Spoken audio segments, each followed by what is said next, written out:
Have you ever been given conflicting information about annuities? That's what we're going to talk about today in episode number 45 of the Atlas Annuity podcast. My name is Marty Becker. I'm the owner and founder of Atlas Financial Strategies in St. Louis, Missouri, where we specialize in safe money retirement strategies. So, in this episode, we're going to separate fact from fiction when it comes to the top 6 annuity myths. Now, if you're like me, if you get asked a question or you have a question that you don't know the answer to, most of the time, the first thing you do is you go and ask the Google machine. If you Google the word annuity, I just did it not too long ago, there's over a billion links that pop up. That's billion with a B. Now, no one has the time or the mental bandwidth to disseminate all that information. So, what do you do from there? How do you find the truth about this particular subject matter of annuities? If you're going to start this process of educating yourself, the first thing you'd want to do is find an expert in the industry. This would be no different than if you tore your rotator cuff, you would seek a specialist in that particular field. You would not go to your primary physician. You would go to an orthopedist because that's all they do. Now, annuities are a very specialized financial product because there's such a huge array of choices out there that you need to talk to somebody who actually deals with them on a daily basis. If you go to one of these one stop shops that can do everything for you, that's fine. But just know you're going to be getting limited information because they're going to have a limited understanding of multiple financial products that they use. So, just like if you hurt your shoulder, you don't go to the primary physician, even though he probably knows about shoulders. You go to somebody who specializes in orthopedics, who can really disseminate and give you a definitive answer and a definitive solution. Okay, so let's jump right into this. Myth number one, the agent is just trying to make a commission. Okay, so first of all, let's just understand that nobody works for free. I think we can all agree on that. And we can also agree on there are crappy people in every profession. So, does this happen out there? Absolutely, it does. And it's unfortunate because it gives everybody else who is in this field, it gives us a bad name as well. So, that's one of the things that you need to look for if you were given a recommendation. The advisor who is recommending it to you should be able to justify why he is recommending it to you. The other part of this myth is normally when I hear this, it's not coming from my client, it's coming from their current advisor who is possibly getting ready to lose their business. And the client is getting ready to move money away from the current advisor. So, this is really just a lazy argument in that context because I could just easily flip the script and say something very similar to the effect that the reason he doesn't want you to have an annuity, he or she, is because he doesn't want to lose his management fees. So I can easily reverse that argument. And again, it's just a lazy argument and holds no merit to it. So the remedy for this is just to talk to as many advisors as you feel necessary to make sure that you're getting accurate information. Okay, so myth number two, annuities cap your growth potential. Obviously, if they have a cap. Now, that's just one of 3 ways to earn interest growth inside of an annuity because you also have something called a spread or a participation rate, and you have fixed interest crediting, which is just a guaranteed amount every year. So if you're really going for growth and the index you're looking at tracking has a low cap on it, then yeah, stay away from that. You can go with another index that has a participation rate or a spread attached to it. That will help increase your earning potential. Now, a good resource to really get a thorough understanding of this is to go back and listen to episode number 3 of the Atlas Annuity podcast, which is how I explain how annuities grow in value.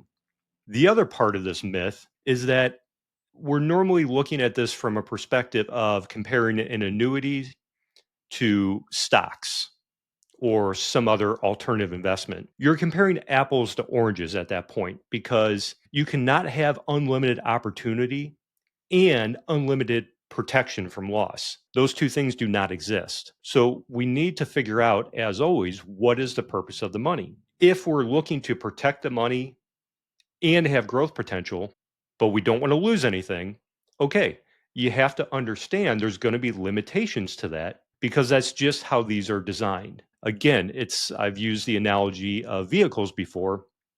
It's the difference of owning a Corvette or an F-250 pickup truck. One is going to go really fast. It's going to look good. It's going to require a lot more maintenance. The other is going to be very utilitarian. It's going to get you through all kinds of bad weather and it's going to be more reliable. So we have to disseminate and decide what is the purpose of the money. So don't get caught in the trap of comparing two different things that serve two very different purposes. Myth number 3, annuities are going to lock up my money. So there's really two purposes that annuities serve for the vast majority of people out there. And it's either going to be growth or income. Now, if we're looking at growth, then the advisor who's recommending the annuity to you should help you understand the limitations on the liquidity, which is normally going to be about 10% per year. And that should be factored in with all of your other investments, that the growth annuity is just going to be a safe bucket of money to dip into when needed, while also having plenty of other dollars outside of the annuity for different purposes. Now, if the annuity is being used for income, what most people don't realize and what most advisors don't realize, because I've literally only heard of one other advisor talk about this, doesn't mean there aren't more. I personally have only heard one other one, that if your portfolio is serving the function of producing income for your retirement, there's a really good chance that your money is locked up anyway. Now, in your mind, you think it's liquid because you can pull up your Fidelity account or your Schwab account and you can see that money sitting there and you can pull a big chunk out if you had to. But in reality, if that money is sitting there to produce income for you, then technically it's locked up because it has to stay invested to continue to produce the income. Now, you may have to pause this video to look at this chart a little closer, but let's just take the example of a 65-year-old couple who has $1 million in their portfolio. Going back to that 4% rule, the most they should be taking out is about $40,000 per year with some adjustments for inflation as time goes on. Now, don't get mad at me for the 4% rule. That's not my rule. I didn't come up with it, but it is still very true today. So if this couple has $1 million and they need 40,000 in addition to their social security and or pensions, the most they should take out is 40,000, and that $1 million has to stay invested to continue to produce the income year after year. And again, that's without a guarantee that it's even going to last throughout their retirement. So if they have $1 million and it has to stay invested completely to continue to produce the income, then they have zero liquidity. But a better way to say it is they have zero discretionary assets because they cannot just go in there and grab $100,000 and go buy a ski boat, because it messes up the entire plan for the withdrawal strategies over time. That $1 million has to stay invested. Now, what if they were to just take some of that $1 million and fund an annuity to provide half of their income needs? At the time of this recording, which is October of 2024, that same couple could get a guaranteed $20,000 per year for just over $281,000. What that does is now they only need the rest of the money to produce an additional 20,000 to give them a total 40,000 that they need in addition to Social Security. Because we're still going by that 4% rule, because 20,000 is 4% of only 500,000. What that does is it frees up over 218,000 that they have in pure discretionary liquid assets. And the funny thing is, it's counterintuitive. The more money that they would put into the annuity, the more discretionary liquidity that they actually have. Because now the annuity is carrying all of the income need and it's freed up the rest of the money. Now, of course, we would want that to stay invested because that's what's going to help you offset inflation long term. But now you have options. You can go in there and grab 100,000 if you need it or if you just want it. Again, this is a very unique view that very few people talk about and very few people understand. But once you get that concept of the difference between having a portfolio that is, quote, liquid and having a portfolio that has discretionary liquid assets, it's very enlightening to understand this. And it gives you way more flexibility in your choices throughout retirement. Not to mention just the peace of mind that comes with it, knowing that you do not have to rely on that portfolio to continue to produce for the rest of your life. Now, I go into a case study and a deeper explanation of this concept in episode number 22, labeled Discretionary Liquid Assets. So I would highly recommend that you go watch this. I'm going to make sure all the links are in the show notes for all these different episodes that I'm telling you about. Okay, so myth number 4, annuities have high fees. Now, normally when I hear this, it's because the person who is saying it doesn't understand the difference between the different types of annuities that are out there. So when you hear or you read that annuities have high fees, they're almost always referring to variable annuities with average fees over 3%. I think the highest I've ever seen is about 4.1. Now, when you're looking at an annuity that has like an income rider, the average fee for that is going to be somewhere between zero point 0.9 to 1.25%. So about 1.1. Now, we always want to take into consideration the expenses that we're incurring for anything. But what you really need to be asking yourself is, what am I getting in exchange for that expense? And with an income annuity, what you're getting is a guaranteed lifetime income that you cannot outlive no matter what happens in the market. Now, that is a tremendous value proposition for the expense that you're paying for that benefit. And what kind of cracks me up is that most people are paying over 2% in their managed portfolio and they have no idea. But between the management fee and the fund fees, it's going to be around 2% every single year. And what you're getting in exchange for that is really nothing that's guaranteed. And that's not a knock on the advisor. They have to get paid for their services. I understand that. But what you're being charged for is basically recommendations on an ongoing basis. And there is no guarantee that comes along with that because you're going to pay that fee whether your advisor makes you money or whether he loses your money. So, again, what are we getting in exchange while being mindful of the expenses that we are incurring? And again, the other misunderstanding is the types of annuities that people are looking at. So if you're going just for growth and protection, there are literally hundreds and hundreds of options to choose from for annuities that have zero fees inside of them. Okay, myth number 5. Annuities are too complicated to understand. And my response to that always is, seriously? Have you ever tried to read the prospectus of a mutual fund that's about 300 to 400 pages long? That's complicated to understand.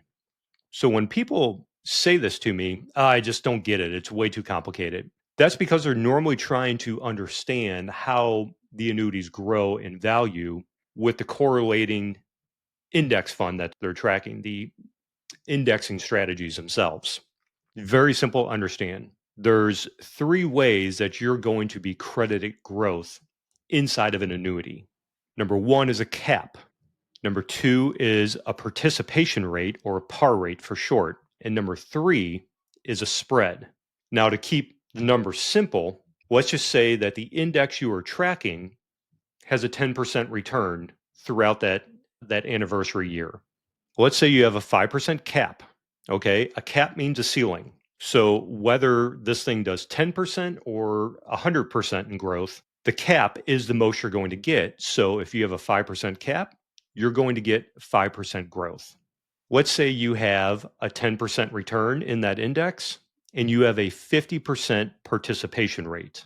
That means you're going to get 50% of whatever the growth is of that index. So if it grows 10%, you have a 50% participation rate, you're going to get 50% of the growth or 5% return. And that holds true no matter what the return is. If the return is 20%, you're going to get 50% of that, which would be 10%. So that's where, going back to myth number one, where annuities are going to cap your growth, that's how you get around that particular myth, because you can have unlimited returns if you're using a participation rate, or the third option, which is a spread.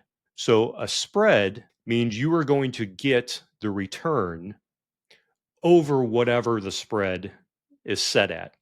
So again, if you have a 10% return and you have a 5% spread, you'll get everything over the spread, which in this case would be 5%. Now, that was just a quick 30,000 foot view. I did a very in depth podcast, which is episode number 5, which is titled Understanding Caps, Par Rates, and Spreads, that will go into a lot of detail that will really help you wrap your mind around that concept. And again, I'm going to make sure the links are in all the show notes to where you can easily find these other episodes. Okay, myth number 6. The annuity company is going to keep my money. Now, I've heard this forever, and again, it's kind of like the high fees and anything else that you hear about annuities. There's a grain of truth in a nutshell of inference. This myth really comes from two separate misunderstandings. Number one is with the lifetime income annuities. The only income annuity that is going to forfeit any remaining principal that you put into it is what's called a life-only SPIA. Now, that used to be the only option for income, but with anything in the marketplace and consumer demand, there have been a lot of innovations to make sure the consumer is getting what they really want and makes sense for them. So now there are multiple options that you can choose from that will make sure on a guaranteed basis that all of the principal is returned to your beneficiaries if it has not been paid back to you in income. So I've been in this business for almost a decade now, and I can tell you how many life only SPIAs that I have sold. And the answer is 0, because it's just not an ideal product for most people. Nobody wants to work for 30, 35, 40 years to hand their money over into an insurance company and know that if they pass away 6 months after they start the income, their kids, a charity, their church, their trust, whatever they're wanting to leave the money to, will not get the money. So I can tell you it is very rare, I think, in the entire industry that these are even sold anymore. So let's take that one off the table. It's, again, a very old objection and a very outdated misunderstanding of how these products actually work. The second part of this myth is the actual indexing strategies of what we were just addressing with the caps, the participation rates, and the spreads. That misconception comes from not understanding how the growth actually happens inside of an annuity.